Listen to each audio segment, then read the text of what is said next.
시편 기자는 내 눈을 돌이켜 헛된 것을 보지 말게 하시고 내 눈을 열어서 주의 법에 기이한 것 혹은 놀라운 것을 보게 해달라고 기도했습니다. 여기서 놀라운 것, 기이한 것이란 진리를 말하는 것입니다.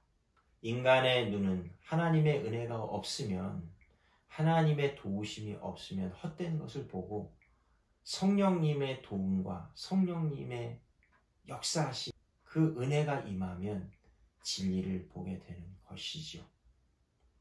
우리가 어떤 문제가 발생했을 때 그 문제 자체를 해결해 달라고 기도를 합니다만, 그러나 하나님은 그 문제를 해결할 진리의 말씀을 우리에게 주기 원하십니다. 어떤 부인이 있었습니다. 정말 예수님을 잘 믿던 분이셨죠. 그런데 한 가지 문제가 있었습니다. 그 남편이 믿지 않고 게다가 그 부인을 몹시 핍박하니까 그 부인은 너무 고통을 당하니까 하나님께 남편의 생명을 데려가 달라고 기도를 했습니다. 고통을 겪을수록 더 간절히 기도를 하니 하나님께서도 그 기도를 듣지 않으실 수가 없었던 것 같습니다. 결국 남편은 죽었지만 속이 좀 후련할 줄 알았는데 그게 아니었죠. 재정적으로 큰 어려움에 봉착해서 자녀들이 큰 고통을 당하게 되고 가출도 하게 되고 이러한 일이 벌어졌던 것입니다. 제가 이것을 말씀드리는 이유는 문제를 해결할 진리의 말씀을 구해야만이 우리가 그 원천적인 문제의 요인을 확실하게 해결할 수 있다는 것입니다. 문제 해결식의 기도는 더 큰 문제를 낳을 수가 있는 것이죠. 우리가 원수를 사랑하라는 말씀을 받았더라면 남편을 변화시킬 수 있었을 것이고 자녀들도 가난하지 않고 잘 교육을 받을 수 있었을 것입니다.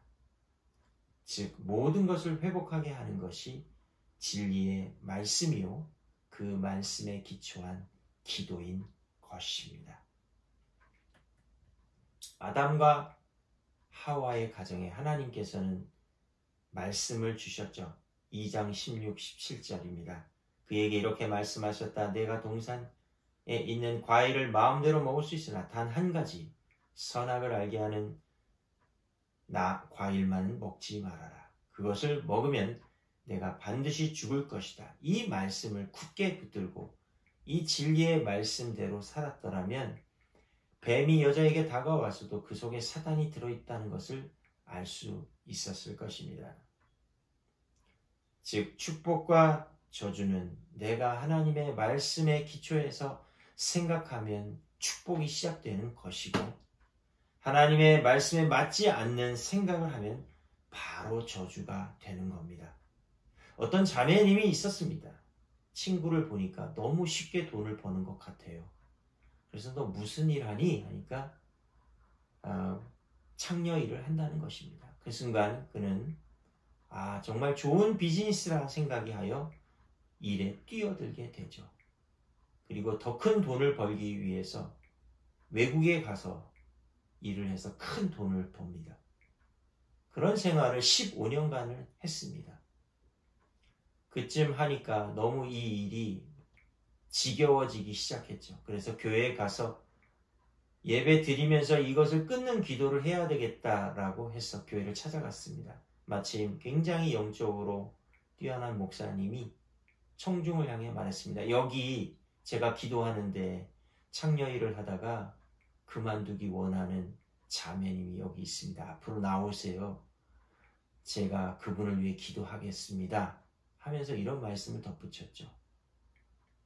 당신은 그 일을 좋은 비즈니스라고 생각하는데 그것은 하나님의 말씀에 맞지 않는 생각이므로 그것은 저주입니다. 그 생각 자체가 저주라는 거예요. 이 저주의 성격은 사탄이 하와를 통해 인간에게 가져든 저주와 똑같습니다. 즉 진리의 말씀을 기초로 생각하지 못하게 하는 것이 사탄의 하는 전략이요, 인간에게 저주를 심는 전략인 것입니다. 반대로 우리가 어떤 상황이 있더라도, 아무리 힘든 상황 혹은 너무나 잘 되는 상황이라도 진리의 말씀에 기초하면 그 즉시로 축복이 시작된다는 사실입니다. 다음으로 인간 회복에 중요한 것은 우리 마음에 담대함이 있어야 한다는 것입니다. 마음이 담대하면 인간은 기도할 때 강력한 기도를 풀어지게 하며, 그리고 그 담대함으로 어려움을 이긴다면 하나님의 큰 상급이 오게 되는 것입니다. 그렇기 때문에 인간에게 있는 그 담대함이란 하나님이 주시는 강력한 무기요, 하나님의 축복을 풀어놓게 하는 기도에서 가장 중요한 요소인 것입니다.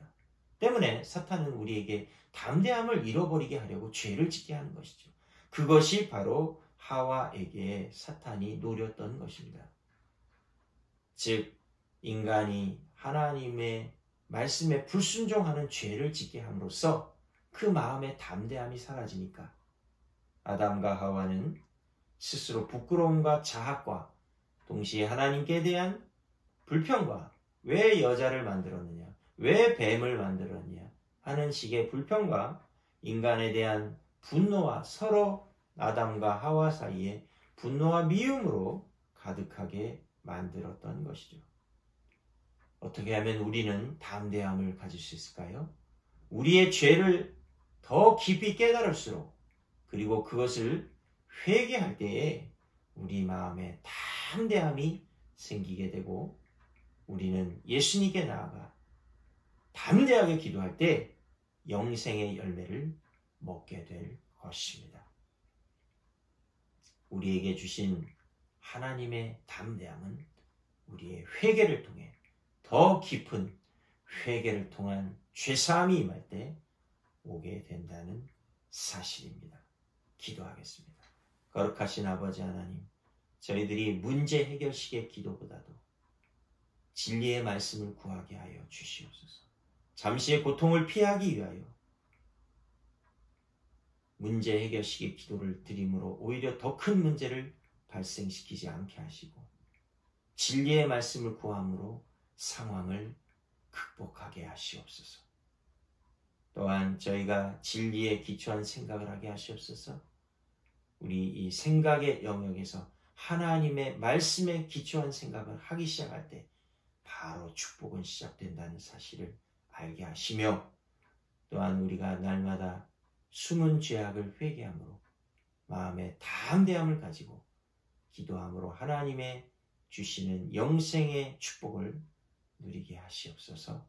예수님의 이름으로 기도드립니다.